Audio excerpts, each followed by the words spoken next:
आज ही Doubtnut app download करें। Doubtnut पर होगा अब आपके सभी मैथ्स, केमिस्ट्री, फिजिक्स और बायोलॉजी डाउट्स का सफाया। बस अपने क्वेश्चन की फोटो खींचो, उसे क्रॉप करो और तुरंत वीडियो सोल्यूशन पाओ। Download now. क्वेश्चन में हमसे पूछा गया है कि पी सीड की जर्मिनेशन के लिए हमें गिवन ऑप्शंस में से कौन सी गैस की जरूरत होती है। अब यहाँ पर सीड की बात कर रहे हैं तो सीड का आइए थोड़ा स्ट्रक्चर देख लेते हैं। हमें मालूम है कि सीड के अंदर मेल और फीमेल गैमीट के फ्यूजन से जो यंग प्लांट बना है, एम्ब्रियो बना है, वो प्रेजेंट होता है और ये एक हार्ड कवरिंग में एनक्लोज्ड रहता है जिसको हम सीड कोट कहते हैं। तो यानी सीड के मेनली दो पार्ट्स हो गए, एक तो इसकी आउटर कवरिंग, इसका सीड कोट, और इसके अंदर एनक्लोज्ड जो एम्ब्रियो है। एम्ब्रियो के फर्दर हम दो पार्ट्स कह सकते हैं, एक तो एम्ब्रियो की जो मेन एक्सिस होती है इसको हम एम्ब्रियोनल एक्सिस बोल सकते हैं, और दूसरे इसमें होते हैं कॉटिलेडन जो रिजर्व फूड मटेरियल स्टोर करते हैं एम्ब्रियो की नरिशमेंट के लिए।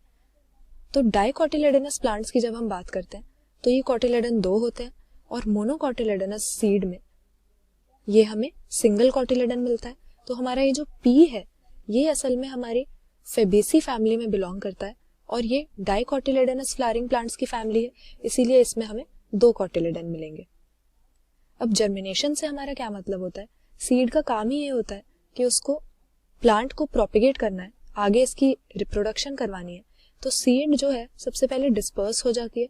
डिस्पर्सल से हम क्या समझते हैं कि जो पेरेंट प्लांट इसको बेयर कर रहा है उस पेरेंट प्लांट से कहीं दूर जाकर किसी और साइट पर पहुंच जाती है किसी एजेंट के थ्रू, और फिर जब इसको फेवरेबल कंडीशंस मिलती हैं तो ये सीड जर्मिनेशन करती है।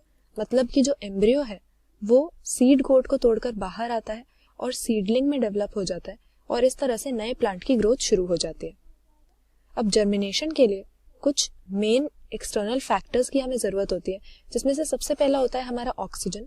ऑक्सीजन की सीडलिंग को इसीलिए जरूरत होती है, ऑक्सीजन की एम्ब्रियो को जरूरत होती है अपनी एरोबिक रेस्पिरेशन के लिए, क्योंकि इसके पास रिजर्व फूड मटेरियल तो इसके कॉटिलेडन्स में स्टोर्ड है, लेकिन जब रेस्पिरेशन करेगा तभी इसका जो मेटाबॉलिज्म है वो चालू होगा और इस रिजर्व फूड मटेरियल को ये यूज कर सकता है।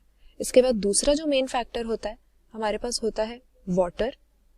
वाटर को सीड एब्जॉर्ब करती है या हम कह सकते हैं इम्बाइब करती है, इसको हम इम्बिबिशन कहते हैं, क्योंकि सीड काफी ड्राई होती है, इसमें वाटर कंटेंट बहुत कम होता है। तो जब वाटर इम्बाइब करती है तो इसका जो ये हार्ड सीड कोट होता है ये ब्रेक हो जाता है, ओपन हो जाता है, और तभी एम्ब्रियो बाहर निकल कर आ सकता है सीड से जर्मिनेशन करने के लिए। और तीसरा इंपॉर्टेंट फैक्टर होता है जर्मिनेशन के लिए टेम्परेचर, क्योंकि अगर टेम्परेचर रिक्वायर्ड रेंज में नहीं होगा तो इसकी ग्रोथ की और मेटाबॉलिज्म की जो एक्टिविटीज हैं वो डिस्टर्ब हो जाएंगी एम्ब्रियो की। तो हमारे पास ऑक्सीजन, वाटर और टेम्परेचर, ये तीनों मेन फैक्टर हो गए जर्मिनेशन के लिए। यहाँ पर यही पूछा हुआ है कि पी सीड की जर्मिनेशन के लिए कौन सी गैस रिक्वायर्ड है। तो जर्मिनेशन के दौरान ऑक्सीजन बहुत जरूरी है इसके लिए ताकि ये एरोबिक रेस्पिरेशन कर सके।